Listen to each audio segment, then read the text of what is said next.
All right, thanks, James. So I want to go into a little bit more detail about the explicit annotation system of the Gamma, which is actually not calling it Gamma since it's gesture UMR, and then I want to actually show you some natural interaction going on among an Arapaho storyteller and then a couple of Arapaho speakers, and look at the actual labels we use in those kind of situations. So this is focused on conversation and oral narrative, so it's a very different kind of data from the task that we were looking at just now. I certainly believe conversation and oral narrative should be documented. Indeed, most languages in the world remain unwritten, so reliance on written text is greatly limiting the number of languages that we can work with. But if you're going to document those languages, it should be done using video whenever possible. So if you are therefore documenting with video, you need to document all the channels, right? And it's kind of crazy to go to the trouble to take a lot of video of speakers of a Native American language and then kind of shrug your shoulders and say, we're going to ignore all the gesture and body positions and everything else and just look at the speech. So you've thrown away a huge amount of your data, in fact, probably most of your data in a certain sense.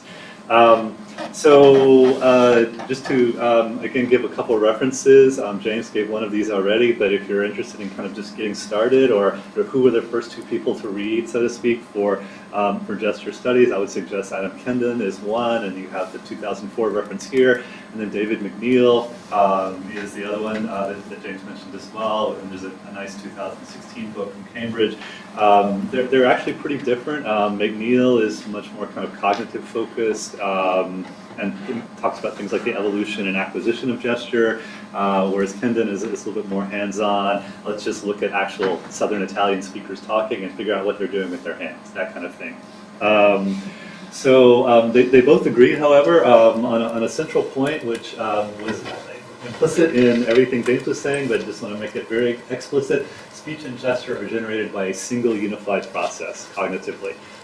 So language is actually inseparable from gesture, and so they talk about things like utterance production or a communicative act, not a linguistic act or gesture as two separable things. And how do we define gesture in particular? So here's just the common way that Kendon uses to define it. It's a visible action when it is used as an utterance or as part of an utterance. The actions must have the features of manifest, deliberate expressiveness, and you see McNeil's definition, manifestly expressive action, very, very similar, which means that something like this is not a gesture, okay? Because I'm not trying to communicate anything, I just have an itch. So gesture includes hand motions, but it also includes head motions in GUMR. So something like this is clearly a gesture. It's a communicative act. It can also include facial motions. So I can just do something like that, and I'm indicating that you need to look that direction. So we're also including that as a gesture. We're not including gaze. That's a separate category. We're not including body position or posture or anything like that, although those are clearly meaningful things. So then the current annotation scheme, which I uploaded to the Google Docs folder that we're using for this, these are the types of gestures we're using. Again, this has pretty much been introduced by James already. Deixis, pretty obvious, iconic, he talked about. Emblematic, right, is the thumbs up or something like that. Metaphoric. So metaphoric, in the context of actual conversation and storytelling, most often comes up in things like, so there's this one guy I know, and I do this, right? Well, there's no guy there. It's not deictic. I'm not iconically representing a person, but I'm setting up this space as a space where this guy is going to be. And then there's this other guy over here, right? So now I've set up this other, and now I'm going to be able to say, so this one guy talks to this other guy, and I'm going to start deictically pointing to these spaces, but I had to set them up metaphorically. So that's what we mean in my context by what most metaphoric gestures are. A metonymic gesture would be something like, chemistry is hard. Like, chemistry is hard. Right? So I point to the periodic table. I'm not really pointing at the periodic table per se. I'm using this as a metonym for the entire field of chemistry. So that's what a metonymic point would be. And then pragmatic points, as James said, these are kind of ignored or have been, like once you start talking about conversation, pragmatics is a huge part of that. One thing I do want to say is I think these are going to evolve, so that the current outline is probably not going to be the final outline. And in particular, there's a mix here. Some of these are describing the actual shape of the hand or the kind of emotion, right? So point is different from like an icon of a circle. Whereas metonymic is also a point, right? I can point at a person and it's just directly deictic. I point at this, but I'm calling it not deixis, I'm calling it metonymic because the point is not focused on this per se, it's on what this represents. But that's kind of a second level distinction. So we have kind of a mix here of first order descriptions of the structure or the nature of the point, and then we have kind of second order functional things going on. And I think we need to think about this a little bit more carefully as to how those interact. We've already seen the annotation, so I won't spend any time on that. You see the basic way this works. James also showed a complex gesture with your op1, op2, exactly like we were talking about yesterday with a complex verb in Arapaho, right, where you have an op1 and an op2 to describe, searching to see something or something like that. Really quickly, the Arapaho database is about 110,000 sentences. Around 2/3 of that is video-based. Also, there is some written or audio stuff. It is natural interaction, and none of it is scripted or controlled or lab-based. Filmed on site, Wind River Reservation, Wyoming, about 75 speakers involved, includes both narrative and monologue, and multi-speaker interaction. And we're targeting around 5,000 of those sentences for gesture annotation. So I want to now just really quickly show you a segment of a narrative. And we'll see what this actually looks like. Oops, actually I didn't want to show that. I wanted to show the ELAN.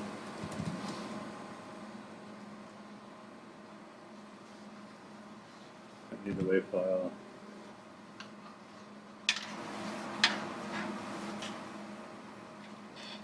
Wait a minute, what just happened here?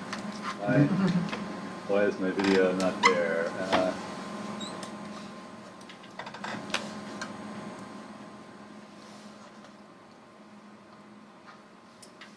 Before, right? Yeah.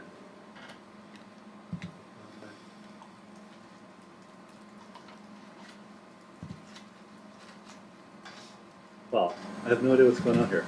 Why is the video not come before locate? It's right there.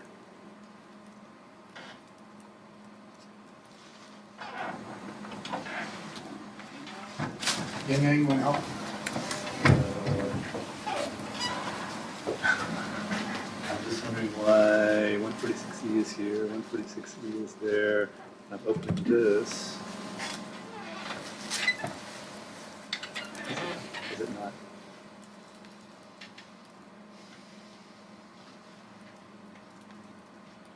It's simply just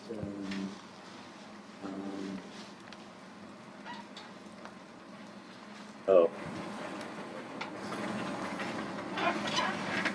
Ah, I'm completely confused. You normally just Yeah. last.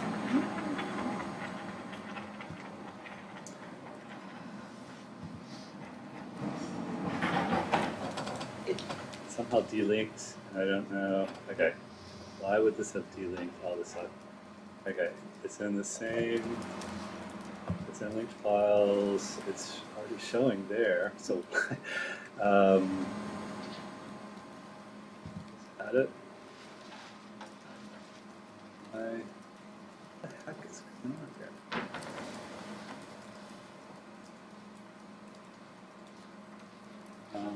Is it showing?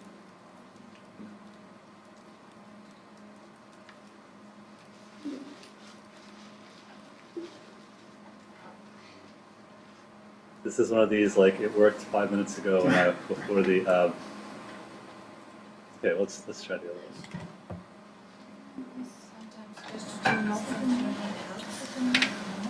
Okay, I don't need that. Okay, this one's working, so we'll just use this one.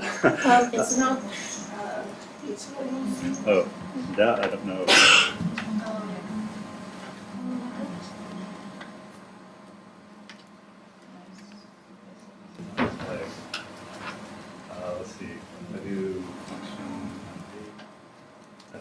problem because, Oh, okay, okay, well, whatever. okay.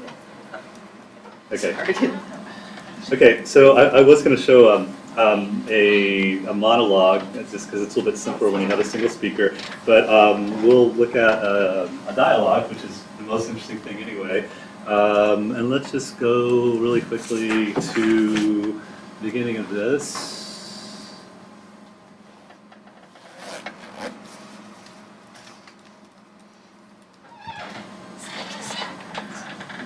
No, the video's not showing up.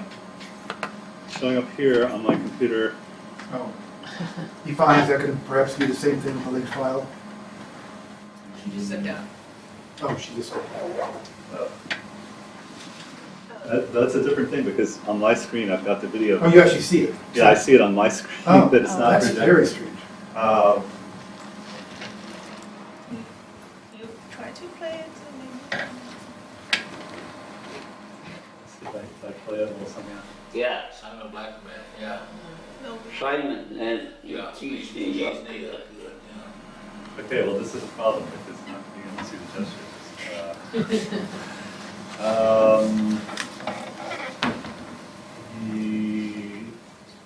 No.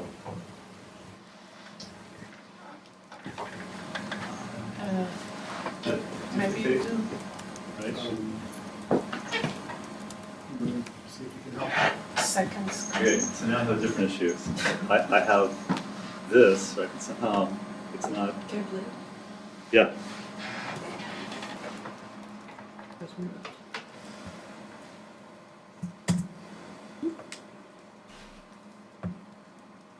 Yeah, Simon Blackman, yeah.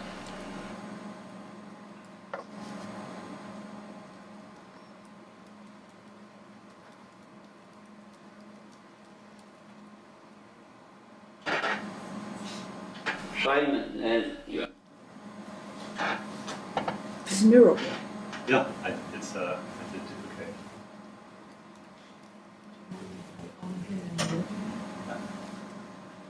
Do you know the, so it's 128 right? Yeah.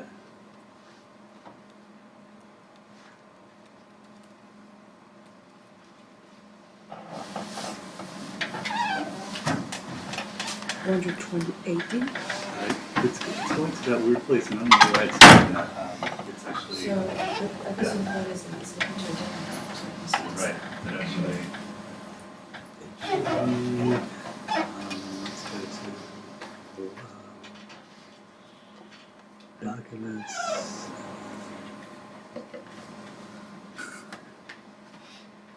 Desktop. Okay.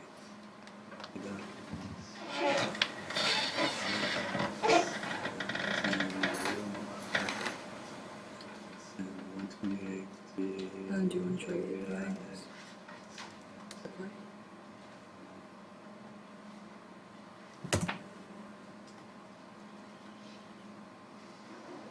Yeah, he's good.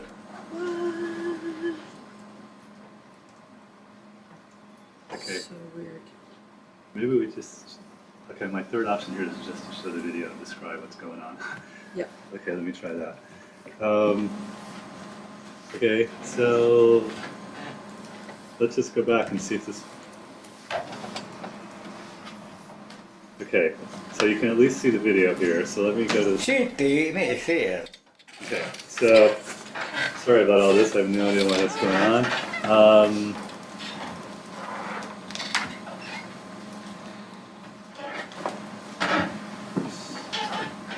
Okay.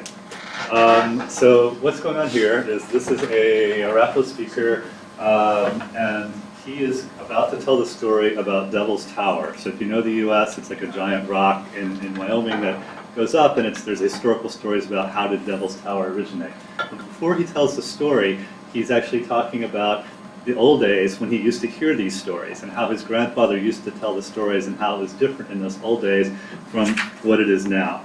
So, go back, this is 26, I wanted to say 22.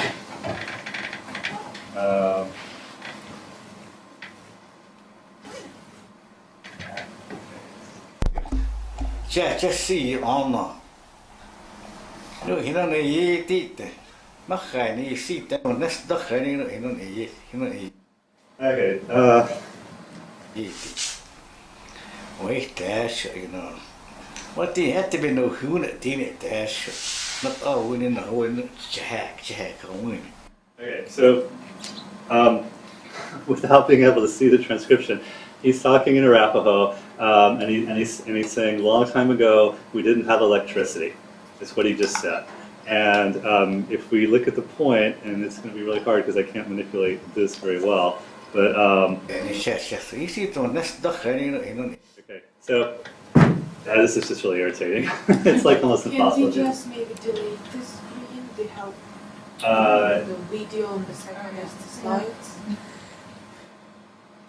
I mean, yeah. while working on laptop, we are doing that. Yeah. Okay. So he just did an emblematic gesture. I'll just tell you, and he does this, which is first of all, he said Arapaho was used all over.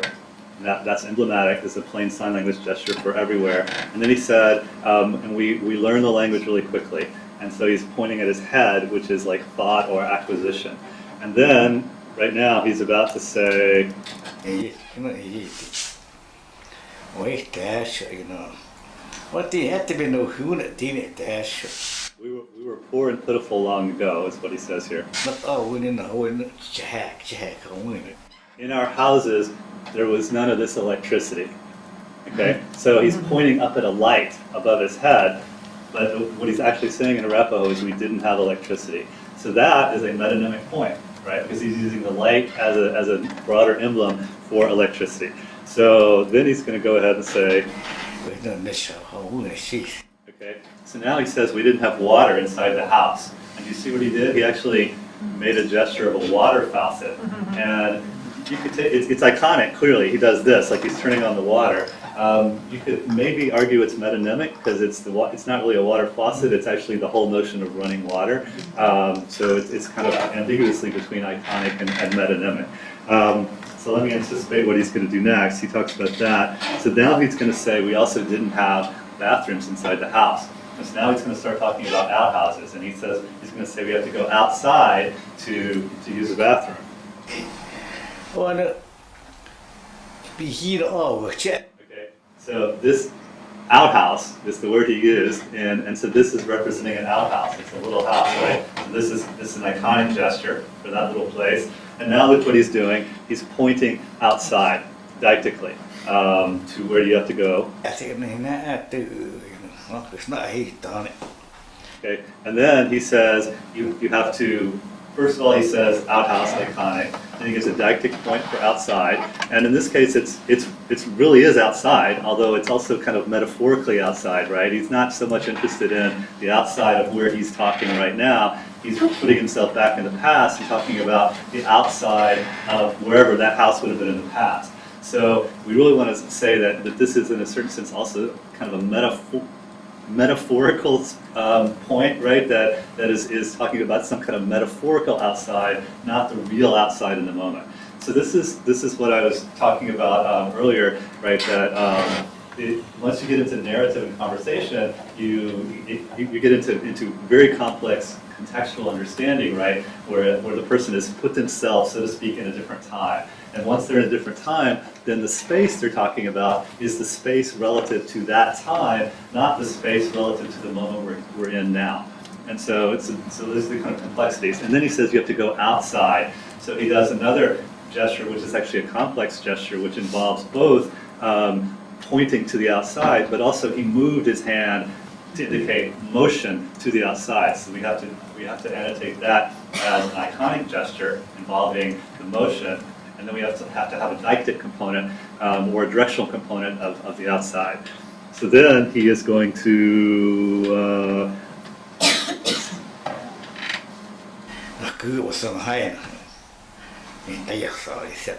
Okay, so now he says it was cold when you were sitting there in an outhouse in the winter in Wyoming.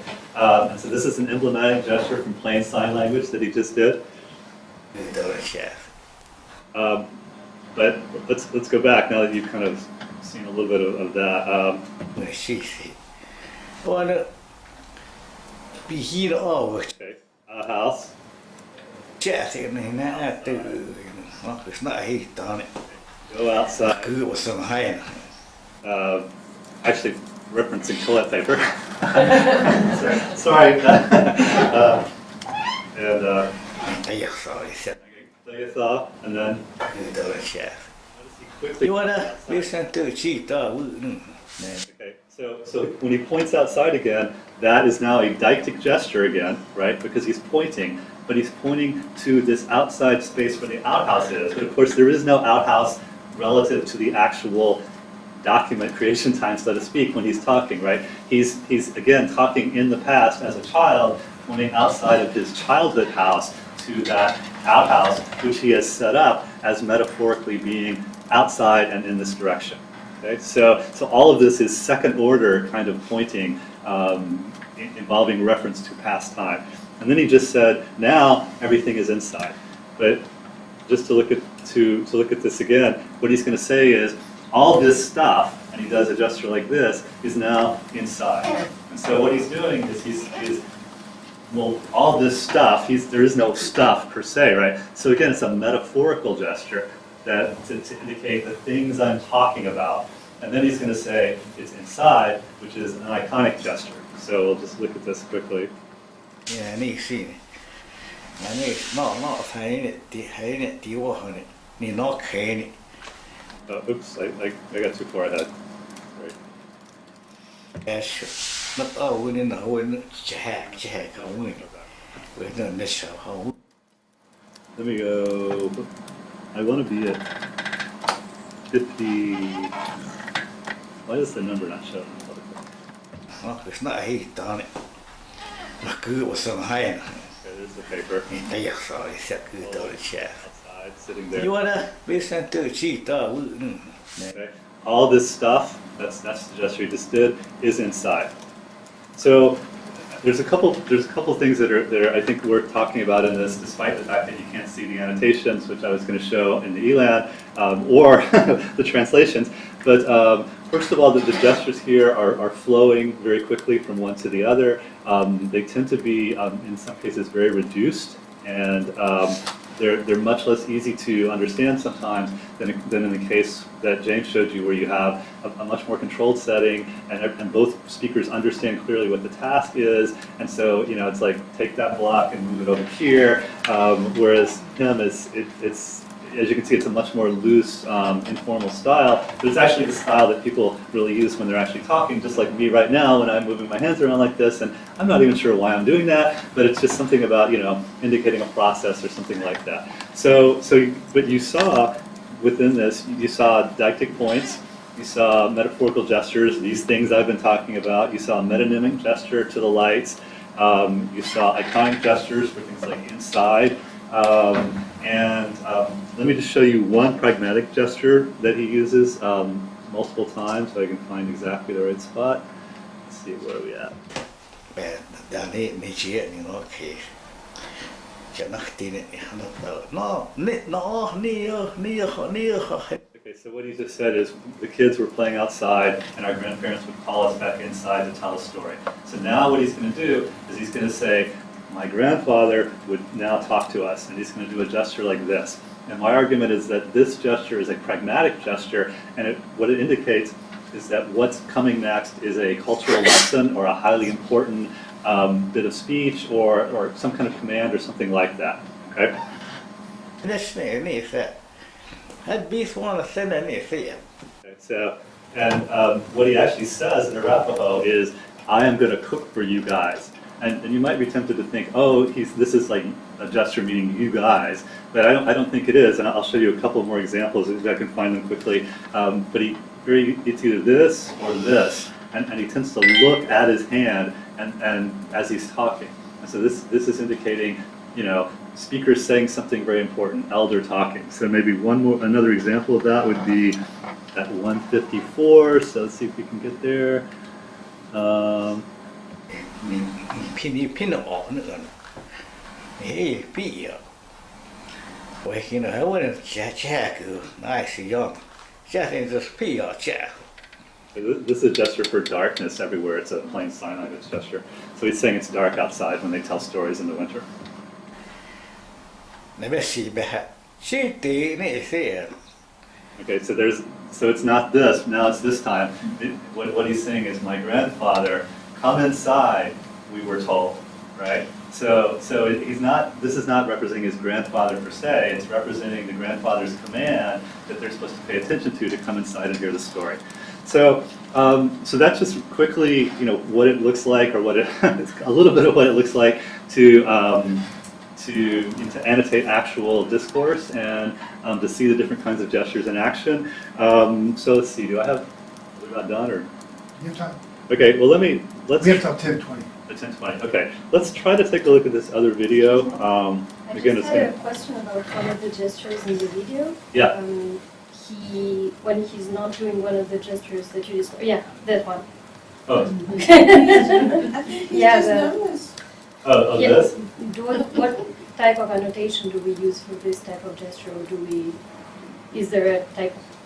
What is the type of annotation? Yeah. So I would not annotate this because as you said, I think he's just nervous, or he's waiting or something, and he doesn't seem to be trying to communicate anything to a potential listener of the narrative. So that would be a non-communicative act, and so it's not a gesture in the sense that we've defined it. So we do not annotate gestures that are self-soothing or stuff like that. Yeah, so something like Yeah. this, no, you wouldn't annotate anything like that. You're only annotating things that are intended to communicate to some other recipient. But that can be kind of mannerism, or when I'm depicting that person, like I'm making a film now from this annotation. So I have to conceptualize the character. So- These are few- So clearly, like the clothes I'm wearing, right, are also in a certain sense meaningful, right? I'm not in a suit today, which is indicating I have a certain attitude towards you and towards this event. So you could say, well, we need to annotate that, right? Or the fact that somebody's sitting in the back versus the front may indicate a certain relationship or of engagement. And in the same sense, I'm not saying that maybe something like this isn't in some sense presenting the person in a certain fashion, and as someone interpreted it, the person's maybe indicating some kind of nervousness. But that, as James said, the context, once you start thinking about it, can expand very, very rapidly and become infinite. Just in the context of this room, if we start thinking about all the different things I could potentially point at or not point at. So just as a first order limitation, we're saying, we're using that definition from Kendon. We're going to restrict this to meaningful actions intended to communicate something specific to another person, like language, as opposed to more, passive communication that goes on just because I'm standing here. Yes. It can be also that the person, he doesn't want to be filmed maybe, and he is doing that only because, I don't know, you ask him because I'm a black man. this So- is just the sign of, oh, I don't want it, but okay, I will do it for you because So you're the- my best friend. I This don't is know. actually interesting in that you can start to overinterpret gesture, and that's a big risk. I mean that's a reasonable supposition. I don't think it's true because I've worked with him for like 20 years and known him very Nice. well, and he actually has been very eager to be filmed and to have his stuff on record. So one of the things I will actually let me go back really quickly to the rest of the. I can't even risk I doing know. this. What I also noticed, he never looks into the camera. I mean, Right. you're filming him. He put his eyes, how can I say, he's looking on, I don't know, down. Yes, so he is looking down, and we could talk about gesture. So in traditional kind of Arapaho storytelling practice, people do not look at each other. They tend to focus, like they will tend to sit next to each other even, not necessarily facing each other, and they'll tend to focus on some triangulated third point out in front of them. And so both people are looking down at this point, and when people gesture, in fact, you'll see people will look over at the gesture kind of out of the side of their eye. So they're not doing a face-to-face discussion. So that's just a feature of Arapaho communication. So there's a lot of ethnography involved in this, right? The context is an ethnographic context. So I've had to do a lot of work to actually figure out what some of these gestures mean by actually going to the speakers and saying, what do you think you were doing there? Or what do you think this other person was doing there? And so I've consistently found myself to be wrong in terms of like even though I've worked for many years with this community and I speak the language, I interpret something and then you go to the speakers and they say, no, that's not what I meant. And so one of the cautions here is to not overinterpret. And let me just go quickly through the rest of this presentation. So this is, James mentioned this, right? You start to get tons and tons of iconic gestures, for example. How do you keep track of it? So we're using these 3-letter codes, and this is what the reference is. And so when I said we're making a gesture con, this is basically what it is. And eventually we could conceivably slice out these little bits of video and put them on a website, and you actually see the video files for all these different kind of gestures that are used. You can also have quoted gesture.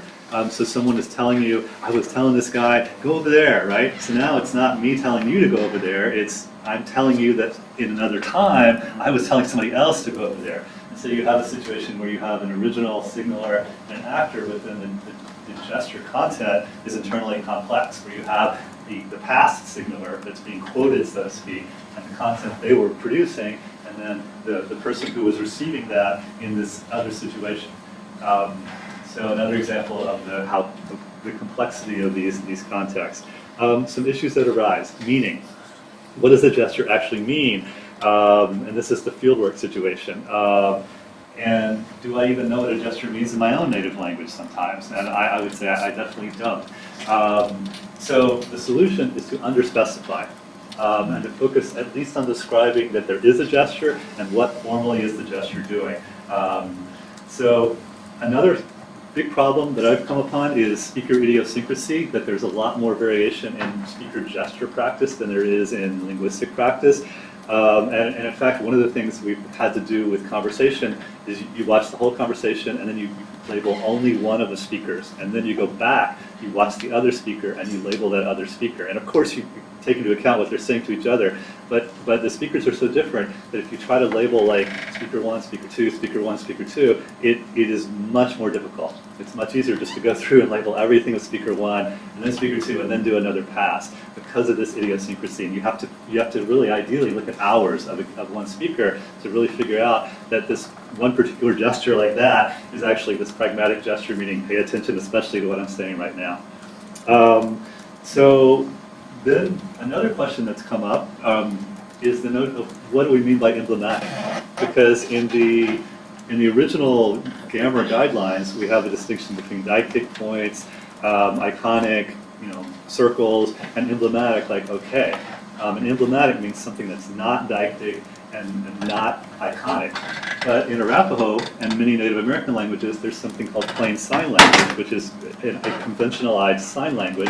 And many of the gestures that you saw by the storyteller, like this one for cold, or this one for knowledge, and so forth and so on, are in fact emblematic, even though they also are iconic, or in some cases deictic.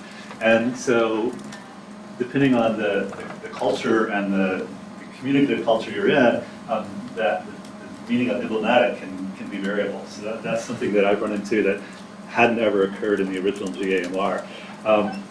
There's also a lot of overlap between semantics and pragmatics, which becomes a challenge to deal with. So you have, for example, someone will make a gesture like I had this basket, and they'll do this, right? And it's clearly iconic. But then they hold this gesture for like 10, 15, 20 seconds as they're talking. And why are they doing that? It's not because you don't understand it's a basket, it's because they're signaling to you, I'm still talking, I'm holding the floor, it's still my turn, don't interrupt me, right? And when they finally drop the basket gesture, then they're signaling, okay, I finished saying what I wanted to say, now you can enter the conversation. So really, what are people doing with gesture is way, way more complicated than just showing you a basket, right? They're doing multiple things at the same time. And this is a semantics project, so we're not focused on pragmatics primarily, but it becomes very difficult to disentangle the two when you have situations like this. So it's yet another challenge. And then we have, as James mentioned, the challenge of the kind of the specific meaning and context versus a general meaning. So I don't know that we saw it in those videos, but for Arapaho, I can just do something like this. And if I'm talking about a sweat lodge, that's sweat lodge. But maybe I'm just talking about a pile of firewood that I for making a fire. Or maybe someone's up on a hill, but the gesture looks exactly the same. And so you could say, well, why don't you just annotate something meaning, lumpy object? And that would be the label for the gesture. And in fact, you could do that potentially, but as James said, that's not, we're capturing communication. And the communication is, if I'm saying he's up on the hill, then this must be a hill. It's not just a lumpy object. So although we don't want to make wild guesses and over-interpret, we also want to not under-specify if possible. We want to get as close to the full meaning in context as we can, because remember, Kendon and McNeil are both saying this is a single unified communicative act. And so we're trying to capture the full communication that's going on. We're not trying to separate out just the shape of the gesture by itself. So that's what I just said. And then this part about when in doubt, however, you can always just, James mentioned there's a beat that's very common. As people are telling a story, they'll say, and then, he went down the street, and then he saw this guy coming the other direction, and then, and so it's just like a rhythmic thing. And, that's the classic kind of thing. I'm with you here. We've got our shared, space, and that's all it's saying. And so you don't want to overinterpret that either. So, that's the. And I'll stop there because we're out of time. But I was going to show a little bit of another conversation with two speakers, and I think certainly. You did it? Yeah. We started a little late. Okay. I'll share that briefly. So is it already open? You don't mind? Okay, so what's happening in the first part of this is one of the speakers has told a story already, and the story is about somebody who's inside their house, and their nephew comes and looks in the window from outside to try to scare them, and the guy inside gets scared and thinks it's a ghost outside, and so they finish the story, and now again. It's not projecting, okay? Okay, there it is, okay. So they finished the story, and now this speaker is going to say, the guy you were talking about in the story who was outside, was that this one guy, Simon? And this guy's going to say, yeah, that was Simon. So there's a little bit of conversational trouble that they're going to resolve. And what you're going to see, really quickly, let me just describe it, is this guy on the right is going to kind of nod his head. So he's going to say yeah, so this guy's going to then nod his head. And then this guy is going to say, the guy I was talking about, and he's going to point at the guy. But the guy's not present, so he's pointing really at the metaphorical guy who was in the story. And then he's going to do something like this, which is basically going to say that guy was outside the window. So he's representing outside the window, and he's representing it as being out there for an extended time. So you can see him do this. And then the other guy is going to say, oh yeah, okay, that guy who was looking inside. And so he's going to do a plain sign language gesture for looking, and he's going to also add a directionality to inside. And all that's going to happen in about 5 seconds. That guy I was talking about, is that a deictic temporal marker as well in the past? Or is it not have to do with tense?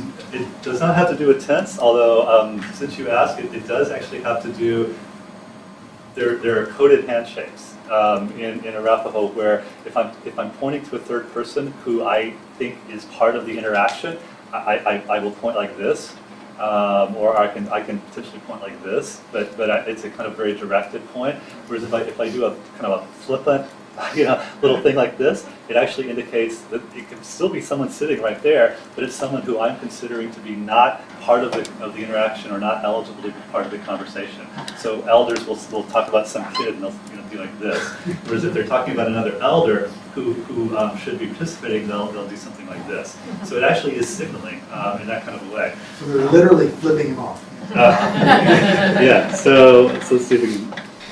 Simon Blackman, còn hơn thì snake ở cửa. Okay. And notice there's a ton of interesting stuff that goes on here, right? So the story's over, so now this guy sits up, you notice how he changes his they weren't looking at each other, but now they are because there's a moment of a problem in the communication, and so they're going to establish eye contact. This guy responds by looking at him in the same kind of way, and he just says, Simon Blackman, was that the guy? Yeah, Simon Blackman, yeah. Okay, so and there was, it happened so fast. There was like a really brief nod there, and then I think we might have already missed. Simon and Yeah, yeah. Watch the whole thing again.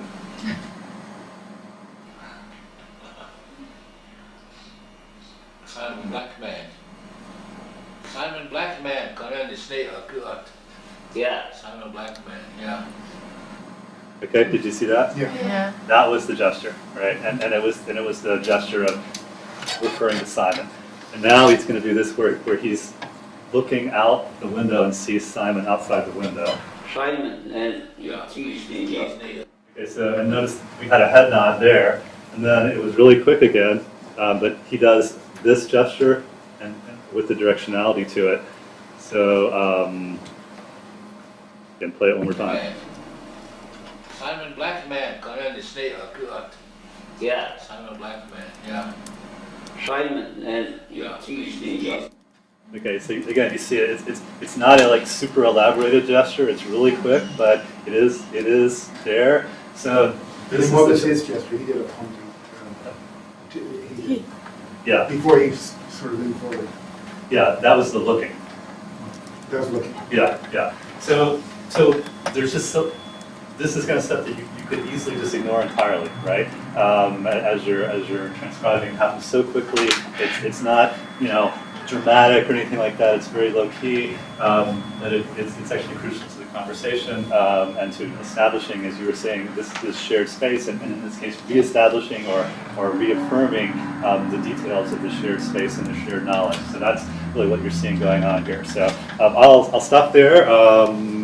Hopefully you get just a general sense of how this works. You didn't get to see any of my actual annotations, but I could actually share that file. Before you take that away, can we just, can you go on a little bit about the posture? Because we've been working a lot on posture recognition for signaling engagement.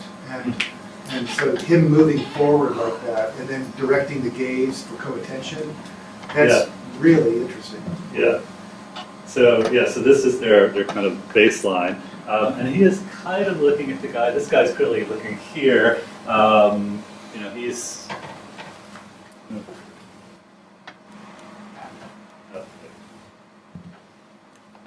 So he's looking at the guy because the story's over. Yeah.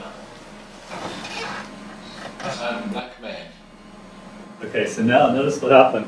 He says Simon Blackman. That's all he says. What he's meaning is, was Simon Blackman the guy you were talking about? This guy doesn't respond because his hearing is not great. And so he misses, doesn't understand what this guy's saying. And so now this guy's going to have to repeat. And when he repeats, Simon Blackman kan en de snee akkurat. okay, so now he speaks louder, he leans forward, he's signaling with his body that you're supposed to be paying more attention to me and I'm trying to intervene with you. And this guy picks up on it and so does basically a bodily response that indicates, oh, okay, now I'm listening, go ahead. So, yeah, I mean, it's lots and lots, there's an infinite amount of stuff you can annotate if you really want to start doing it, but we're trying to stay simple here. So just to point out how critical this is, when we're modeling interactions, and we're doing this in classrooms, we're trying to model dynamics of middle school and high school classrooms, okay? And this is exactly the kind of stuff we're trying to imitate. So Ifan and Ken and all the others in the group are trying to model with neural nets the posture, the leaning forward, the gaze in 2D, which is really hard, and then the epistemics behind all this communication is, first time he did this, as Andy said, he didn't hear it. Well, he couldn't hear it, right? And then he leans forward, is engaged, directing, and then finally makes a successful public announcement. He gets his attention, and so then things proceed accordingly. But all of this needs to be annotated because it's part of not only the communicative act, but it's part of the situational knowledge that contributes towards interpreting what they're understanding and how they understand each other. So when, in that case, the context, for instance, of the interactions in the classroom, the teacher is speaking, normally we have this monologue, and you also annotate reaction of Yeah, the absolutely. students, Yep. even if they don't speak, right? Yep, If they yep. nod the head, Yep. yeah, We have everything. we're working with, sorry to steal your narrative, but it relates. So what's her name, Sadhna Punmakar, she's at University of Wisconsin-Madison. She's an education learning science person at this large learning science institute in Madison. And we're working with her. She's developed a nice annotation guideline with her student Indrani Day for nonverbal interactive collaborative clues, such as leaning in and things like this. And so collaborative problem solving engagement signals, and it's really necessary. And so much of it is gesture based. Let's see how they resolve it, right? Yeah. Simon Black Man, yeah. Yeah. And, Simon and Yeah. Tuesday. Ja, GT just in hand. okay, and see, now it's resolved, and notice that they haven't gone to the trouble to sit back, but notice the gestures now are completely detached from each other after all of this, intense nodding and signaling and so forth, and now we're back to, okay, we're back on path. And what we don't have, and maybe you can help interpret, they're both in this kind of, yeah, well, okay, we're done with that. I'm looking here, he's looking there, and so it's kind of this, they're not co-attending, they're not jointly attending anything, but it's clearly meaningful. What is the signal here? But they are. This is co-attending. This kind of they're not quite triangulated on this third space, but Oh, okay, so there's a third space here. Okay. yeah, but if we just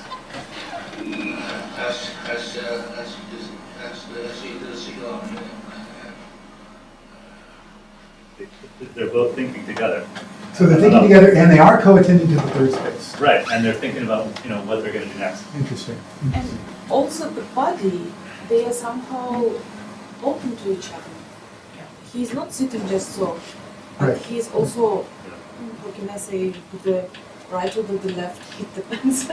He's somehow looking to his direction. That's right. Facing, Yes. the facing and placement is really critical. Also for, yeah, somehow yeah, saying. yeah. Maybe because of the third person who's moving, the recording, but Yeah, yeah. So in social dynamics, you have the gaze, but then you also have the full face and how much is intersecting for how engaged you are. So I will just quickly, I will upload the video as well as the Elon files to the Google Doc. So anyone who wants to can actually hopefully download them and look at them together, so you can actually see the annotations that are actually being used with each of these gestures. Okay. Thank you. Just one question. You said that there are certain gestures that are specific to the language, but for instance, the first speaker uses a lot of gestures. Do you see any difference in terms, from your research, from this language to the others in terms of the quantity of gestures that are used? So I haven't done any research on English, but I mean, clearly there are individual variations. Like this guy uses like twice the number of gestures per 10 minutes as this guy does. But there's in 5,000 lines of spoken, there's more than 5,000 gestures. Okay. So that's Before we break for coffee, we have coffee, right? Yes. Oh, good. So can you just explain what sign, the American sign, plain sign language. plain sign language is? Yeah, so it's a sign language which was used as a secondary communication. So like an Arapaho person and a Cheyenne person, the languages are not mutually comprehensible. You meet, what do you do? And so you have this thing which is plain sign language, which was also then used as a primary language by people who might be deaf or hard of hearing later in life. It's a fully developed sign language, and it has a mix of emblematic, of truly conventionalized signs as well as iconic signs and deictic signs. And it is not really fully used anymore by most tribes, but many of the individual signs have been adopted into the sign repertoire. And so you can still find dozens or a couple hundred of the original 3,000 or 4,000 signs that are still in use. And it's actually being revitalized as a language a learning tool. That is to say, if I say walk, do you remember that? But if I say walk, bear, now you kind of have this double association, and you're much more likely to remember that the word walk means bear. And so it's actually kind of coming back into use among the younger generation for that reason. And after your presentation last year, I bought a book. And how many does it have in it, that particular one, Yvonne? The plain sign language book I showed you, didn't I? Or was it Yang Yang? A few hundreds, I A think. few hundred? Yeah. Yeah. That's right, you were in class. Yeah. How many are there? That is probably a couple thousand, maybe. Really? Yeah. Or maybe more. I mean, it was never documented well at the time. It was most in use. It was, documented later. So. Okay. So just to close, before we get coffee, I definitely want coffee. The issue that we were talking about yesterday that's still not resolved for gesture is you have classifications such as the iconic or a deictic, and then as Andy was saying, they can be utilized functionally as a metonymic extension, right? So you need both classifications. They seem to be kind of orthogonal classifications, and not necessarily just an array of complementary classes, right? Yeah. Okay, thank you.